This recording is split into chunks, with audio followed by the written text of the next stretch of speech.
आज special report में बात आरएसएस और बीजेपी के बीच मतभेद और मनभेद को लेकर चल रही चर्चाओं की। सोशल मीडिया से लेकर सियासी गलियारों में आरएसएस चीफ मोहन भागवत के बयान, संघ की पत्रिका में लिखे गए लेख और संघ के बड़े नेता इंद्रेश कुमार के बयान के मायने तलाशे जा रहे हैं। आखिर मोहन भागवत ने जो कहा क्यों कहा, इंद्रेश कुमार ने जो बयान दिया क्यों दिया, संघ की पत्रिका में लोकसभा चुनाव में बीजेपी के प्रदर्शन पर जो लेख लिखा गया उसका मतलब क्या है? क्या मोदी और शाह की अगुवाई में बीजेपी की वर्किंग स्टाइल से संघ खुश नहीं है? क्या संघ की तरफ से इशारे इशारे में बीजेपी की टॉप लीडरशिप पर निशाना साधा गया है? आज बहुत लोगों के मन में ऐसे ही सवाल घूम रहे हैं। आखिर ऐसे सवालों का जवाब क्या है? आपको हम तथ्य और तर्क पर आधारित रिपोर्ट से समझाते हैं। बीजेपी और आरएसएस के बीच अंदर खाने आखिर क्या चल रहा है?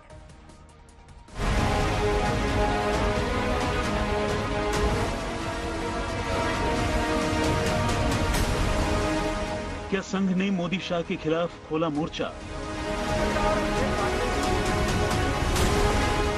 आरएसएस की कठोर टिप्पणी के सियासी मायने क्या हैं?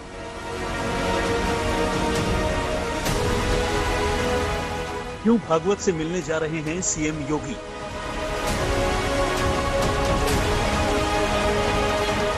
संघ की नसीहत या फिर बीजेपी आरएसएस में बिगड़ी बात?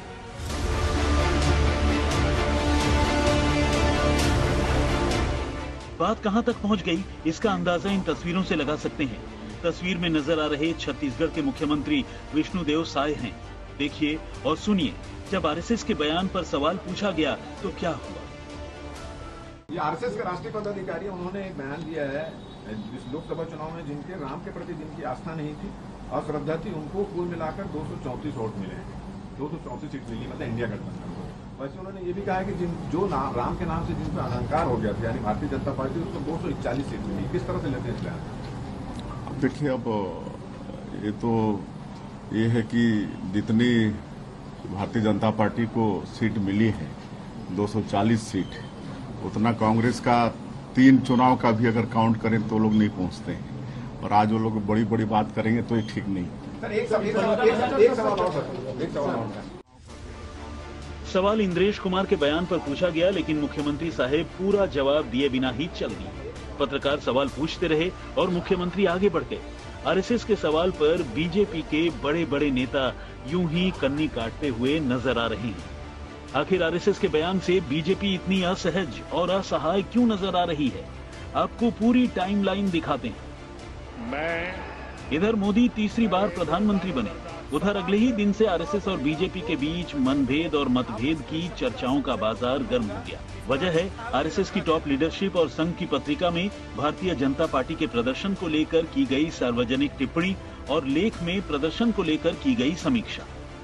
दरअसल 10 जून को संघ प्रमुख मोहन भागवत ने नागपुर में चुनाव परिणाम पर अपने निजी विचार रखे। किसी का नाम नहीं लिया, लेकिन इशारे इशारे में अहंकार को बीजेपी के प्रदर्शन से जोड़ा। 12 जून को आरएसएस के मुखपत्र ऑर्गेनाइजर में बीजेपी के प्रदर्शन पर लेख लिखा गया। दावा किया गया कि अहंकार और अति आत्मविश्वास बीजेपी के खराब प्रदर्शन का मुख्य कारण रहा। और 13 जून को संघ के वरिष्ठ पदाधिकारी ने खुल्लम खुल्ला बीजेपी के प्रदर्शन को पार्टी के घमंड से जोड़ दिया।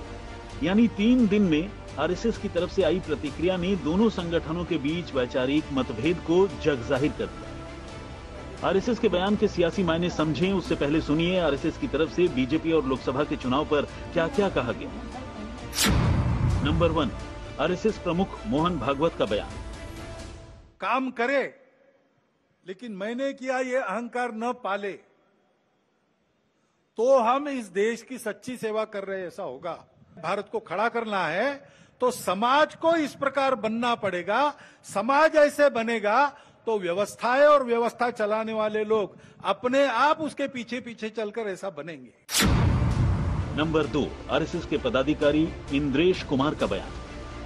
अभी इस 2024 में भी राम राज्य का विधान देखिए, लोकतंत्र के परम में कैसा है। जिन्होंने राम की भक्ति की पर धीरे धीरे अहंकार आ गया, उस पार्टी को सबसे बड़ी पार्टी घोषित कर दिया। और उसका और जो पूरा उसको मत मिलना चाहिए, जो शक्ति मिलनी चाहिए, वो भगवान ने अहंकार के कारण हुआ। जिन्होंने राम का विरोध किया उनमें से किसी को भी शक्ति नहीं दी, सब मिलकर भी नंबर 1 नहीं बने, नंबर 2 पर खड़े कर दिए। इसलिए प्रभु का न्याय बड़ा विचित्र नहीं है, बड़ा सत्य है, बड़ा आनंददायक है। नंबर 3, आरएसएस की पत्रिका में छपा लेख। 2024 के आम चुनावों के नतीजे अति आत्मविश्वासी बीजेपी कार्यकर्ताओं और नेताओं के लिए एक वास्तविकता के रूप में सामने आए। उन्हें एहसास नहीं हुआ कि प्रधानमंत्री नरेंद्र मोदी का 400 पार का आह्वान उनके लिए एक लक्ष्य और बीजेपी को चुनौती देने जैसा था। कोई भी लक्ष्य मैदान पर कड़ी मेहनत से हासिल होता है, न कि सोशल मीडिया पर पोस्टर और सेल्फी शेयर करने से। चूंकि वो अपने बुलबुले में खुश थे, नरेंद्र मोदी के नाम की चमक का आनंद ले रहे थे, इसलिए वे सड़कों पर आवाज नहीं सुन रहे थे। आम नागरिक की सबसे बड़ी शिकायत स्थानीय सांसद या विधायक से मिलना मुश्किल या असंभव होना। मंत्रियों की तो बात ही छोड़िए, उनकी समस्याओं के प्रति असंवेदनशीलता एक और आयाम है। बीजेपी के चुने हुए सांसद और मंत्री हमेशा व्यस्त क्यों रहते हैं? वे अपने निर्वाचन क्षेत्रों में कभी दिखाई क्यों नहीं देते? ये चुनावों के परिणाम कई लोगों के लिए सबक हैं। क्या चुनाव परिणाम आने के बाद आरएसएस की टिप्पणी की वजह बीजेपी और संघ के बीच बीते 10 वर्षों में बढ़ी दूरियां हैं? क्या चुनाव के दौरान बीजेपी अध्यक्ष जेपी नड्डा का कथित बयान मतभेद की वजह बन गया, जिसमें उन्होंने कहा था, अब हमें चुनाव जीतने के लिए आरएसएस की जरूरत नहीं है, हमारे करोड़ों कार्यकर्ता पीएम मोदी के कुशल लीडरशिप में किसी भी परिस्थिति से निपटने के लिए हमेशा तैयार रहते हैं। संघ के सूत्रों से मिली जानकारी के मुताबिक जेपी नड्डा के कथित बयान से आरएसएस के वर्कर आहत हुए और उन्होंने चुनाव प्रचार से अपना हाथ खींच लिया। परिणाम ये हुआ कि बीजेपी को पूर्ण बहुमत नहीं मिला। आज तक ब्यूरो।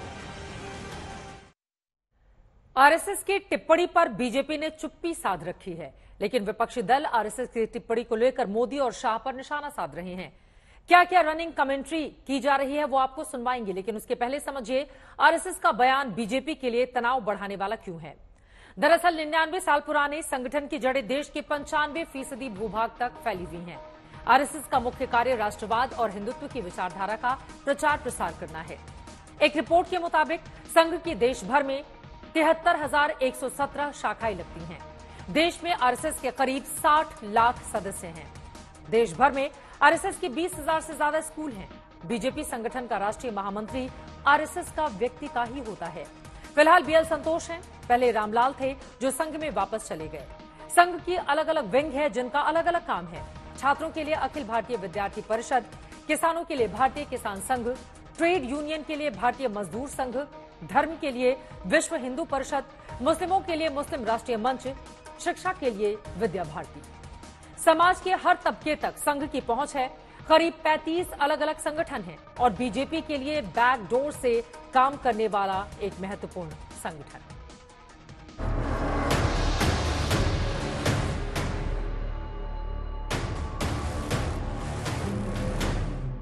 शनिवार यानी 15 जून को आरएसएस प्रमुख मोहन भागवत और यूपी के मुख्यमंत्री योगी आदित्यनाथ की गोरखपुर में मुलाकात होगी। संघ शिक्षा वर्ग की बैठक के सिलसिले में मोहन भागवत गोरखपुर में हैं। चुनाव परिणाम के बाद मोहन भागवत और योगी की मुलाकात को अहम माना जा रहा है। मुमकिन है कि लोकसभा चुनाव परिणाम पर चर्चा हो। वहीं दूसरी तरफ केरल में 31 अगस्त से 2 सितंबर तक आरएसएस की समन्वय बैठक का आयोजन किया गया। बैठक में आरएसएस और बीजेपी की टॉप लीडरशिप मौजूद रहेगी। बीजेपी अध्यक्ष और संगठन महासचिव हिस्सा लेंगे। इस बैठक में संघ और बीजेपी के बीच तालमेल पर मंथन और चिंतन होगा। वैसे आरएसएस और बीजेपी के बीच गहरे रिश्ते कोई छुपी बात नहीं है, लेकिन सार्वजनिक तौर पर बीजेपी और आरएसएस एक दूसरे के कार्यक्षेत्र में हस्तक्षेप से इनकार करते आए। तो बीजेपी को बिन मांगी राय हम नहीं देते और ये सारे बीजेपी के करने के सवाल है, तो सही गलत उनको ही सोचना है। आरएसएस का दावा है कि उनका संगठन राष्ट्रवाद, हिंदुत्व और बंधुत्व की विचारधारा के प्रचार और प्रसार का काम करता है। संगठन का किसी राजनीतिक पार्टी से रिश्ता नहीं है, लेकिन सच्चाई ये भी है कि देश के 2 गैर कांग्रेसी प्रधानमंत्रियों का गहरा नाता आरएसएस से रहा। अटल बिहारी वाजपेयी और नरेंद्र मोदी दोनों संघ की नर्सरी से निकले और प्रधानमंत्री बने। चाहे अटल हों या फिर मोदी, दोनों संघ के प्रचारक रह चुके हैं। साल 2007 के एक इंटरव्यू के दौरान नरेंद्र मोदी ने संघ पर टिप्पणी करते हुए कहा था, मैं मूल रूप से राष्ट्रीय स्वयंसेवक संघ का स्वयंसेवक रहा हूं। हमें राष्ट्र के लिए सोचने के लिए ट्रेंड किया गया है। ये मेरी आरएसएस की परवरिश है। मुझे जो भी काम सौंपा जाता है उसे अच्छे से करने में सक्षम बनाती है। मेरे पास संघ परिवार द्वारा मेरे लिए कोई समस्या पैदा करने का एक भी उदाहरण नहीं है। संघ परिवार मेरे साथ है। उन्होंने हमेशा मेरा समर्थन किया, मेरी मदद की, मेरा मार्गदर्शन किया। संघ परिवार मेरी शाश्वत शक्ति है।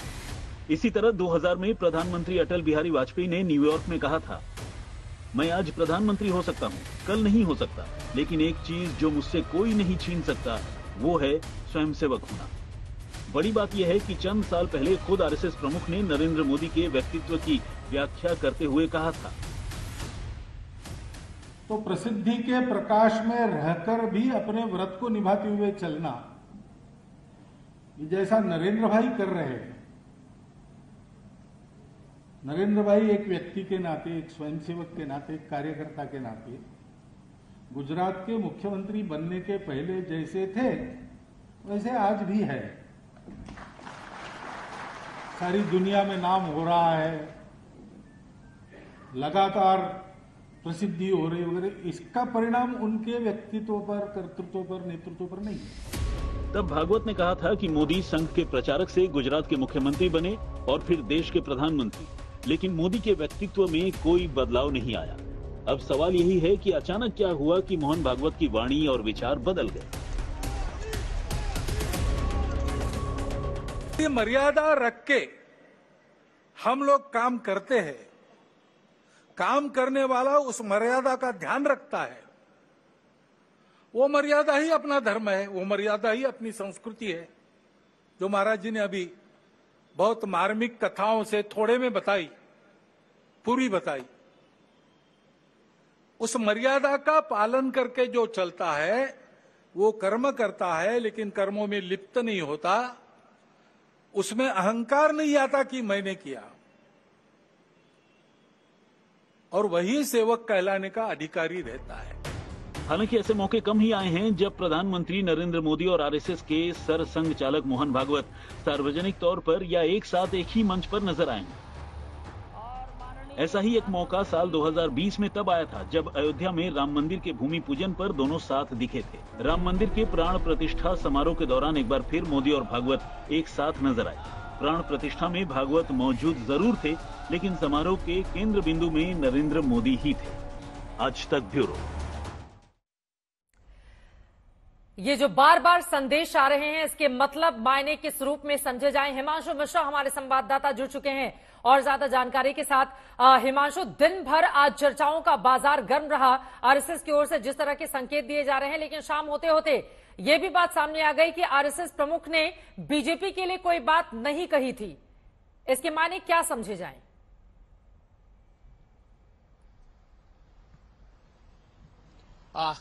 चित्रा, ये सवाल मुझसे है? जी जी हिमांशु, आपसे। देखिए, बिल्कुल आरएसएस की तरफ से जो हमारे बात हुई है, कुछ सूत्रों से उन्होंने ये कहा कि ये जो बयान था सरसंघ चालक मोहन भागवत का, वो बयान सरकार के ऊपर टिप्पणी नहीं थी, बल्कि एक सेवक के ऊपर टिप्पणी थी, यानी कि जो उनका स्वयंसेवक है उसको लेकर। और उन्होंने ये भी कहा कि जो इंद्रेश कुमार का बयान है वो व्यक्तिगत बयान है, उसको संघ का बयान नहीं माना जाए। लेकिन कुछ हमारी संघ के और सूत्रों से जो बात हुई है उसके अनुसार अगर देखा जाए तो संघ इस बात को लेकर तो थोड़ा बहुत नाराज है कि जिस तरीके से जेपी नड्डा का जो बयान आया एक इंटरव्यू के दौरान, जिसमें उन्होंने ये कहा कि हमें आरएसएस की फिलहाल कोई जरूरत नहीं है, उसको लेकर उन्होंने कहा कि टाइमिंग बड़ी जो है वो खराब थी, टाइमिंग चुनाव पर थी, और ऐसे समय पर अगर ये बयान आया है तो कहीं ना कहीं स्वयंसेवकों में चर्चा का विषय बना कुछ दिन के लिए, लेकिन फिर उसके बाद स्वयंसेवक जो है वो चुनाव में जुट गए। अब हिमांशु, बड़ा सवाल यह है, ये जो समन्वय बैठक होने जा रही है केरल के पलक्कड़ में, वहां पर बीजेपी अध्यक्ष भी जाएंगे। जेपी नड्डा के बयान को लेकर असहज स्थिति आरएसएस के भीतर रही, लेकिन यहां पर सवाल यह है, जेपी नड्डा का कार्यकाल भी खत्म हो रहा है, तो अगस्त के आखिरी हफ्ते में ये जो बैठक होने वाली है उसमें वही जाएंगे, या माना जा सकता है कि बीजेपी का जो नया अध्यक्ष चुना जाएगा वो वहां पर रुख करेंगे, और कम से कम आपस में आरएसएस और बीजेपी के बीच समन्वय के समय ऐसा लग रहा है ज्यादा जरूरत है दोनों के बीच में? हिमांशु, देखिए, बिल्कुल जो हमारी आरएसएस के लोगों से बात हुई है उसमें उनका ये कहना है कि इस बयान से जो है आरएसएस और भारतीय जनता पार्टी के जो संबंध है उस पर कोई फर्क नहीं पड़ेगा। ये समन्वय बैठक जो है भारतीय जनता पार्टी और आरएसएस के बीच में नहीं है, बल्कि जितने आरएसएस के संगठन है, अनुशासनिक संगठन है, उन सबकी बैठकें होंगी। उनके जो अध्यक्ष हैं या उनके जो संगठन मंत्री हैं या सह संगठन मंत्री हैं वो लोग रहेंगे। हाँ, ये बात सही है कि समन्वय बैठक जो होती है आरएसएस की, उसमें भारतीय जनता पार्टी की तरफ से जो है वो पार्टी के अध्यक्ष होते हैं, संगठन मंत्री होते हैं और सह संगठन मंत्री जो आरएसएस से आते हैं वो तमाम लोग तो रहते हैं। लेकिन अब देखना यह है कि जेपी नड्डा का जो कार्यकाल है वो 30 जून को समाप्त हो रहा है। क्या भारतीय जनता पार्टी उससे पहले नए अध्यक्ष का चुनाव करती है? क्योंकि 31 अगस्त से 2 सितंबर तक जो है ये समन्वय बैठक जो है केरल के पलक्कड़ में होने वाली है। तो कहीं ना कहीं ये जरूर देखना होगा कि क्या जेपी नड्डा ही उस बैठक में जाए, क्योंकि अभी तक ये सूत्रों के हिसाब से खबर भी आ रही थी कि भारतीय जनता पार्टी को जो है एक नया कार्यकारी अध्यक्ष मिल सकता है, जिस प्रकार से 2019 में जो है वो गृह मंत्री अमित शाह के नेतृत्व में लड़ा गया और वो मंत्री भी बने और उसके बाद जो है जेपी नड्डा को जो उनके साथ कार्यकारी अध्यक्ष बनाया गया था।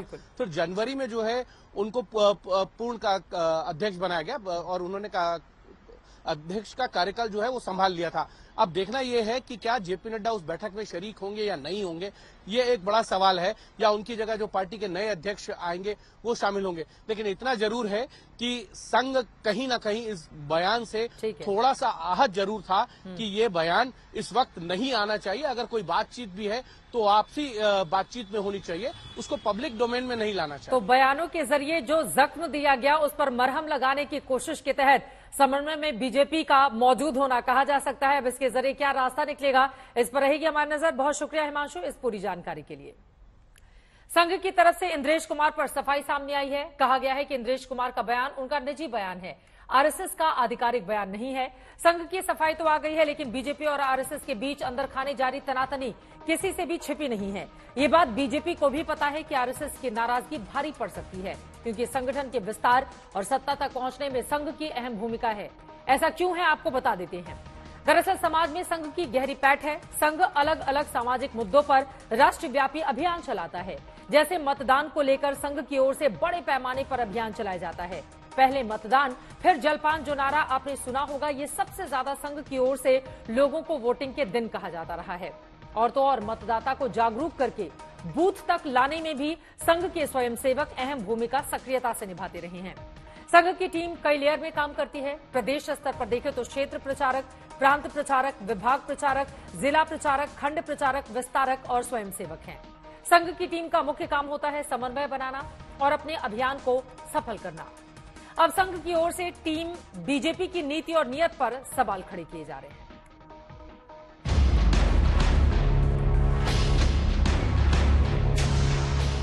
कौन गंभीरता से लेता है आरएसएस को? मोदी जी खुद तो लेते नहीं, तो हम क्यों लें? जब बोलने का समय था तब बोला होता तो सब गंभीरता से लेते। तब आप चुप रहे, सत्ता के मजे आप भी लूट रहे थे। हर जिले में, हर राज्य में आरएसएस के कार्यालय बन रहे थे, तब तो आप चुप रहे। अब जब लग रहा है कि चिड़िया चुग गई खेत, तो बोलने आ गए। कौन सुन रहा है? पहले मोदी जी सुन ले उनको, फिर हम सुन लेंगे।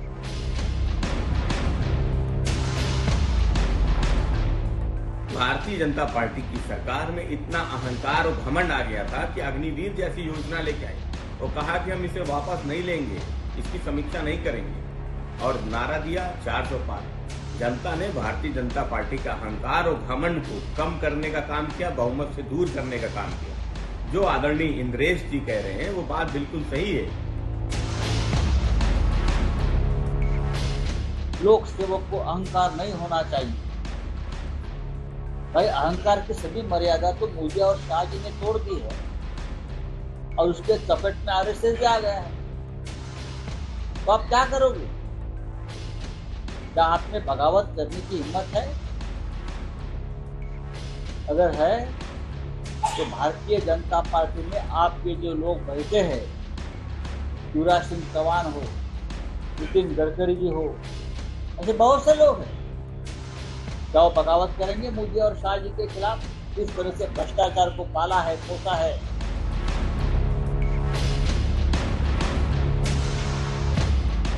राम द्रोही कोई नहीं है। थोड़ा नजरिया बदलिए। मर्यादा पुरुषोत्तम की उस छवि को हम मानते हैं जिसे बापू मानते थे। हम चुनावी राम भक्त नहीं होना चाहते। मर्यादा पुरुषोत्तम के चरित्र को अगर देखेगा तो आपको ये 241 वाले मीलों दूर नजर आएंगे। बस इतना ध्यान रखिए इंद्रेश जी, बाकी हो ये है वही जो राम रचि राखा।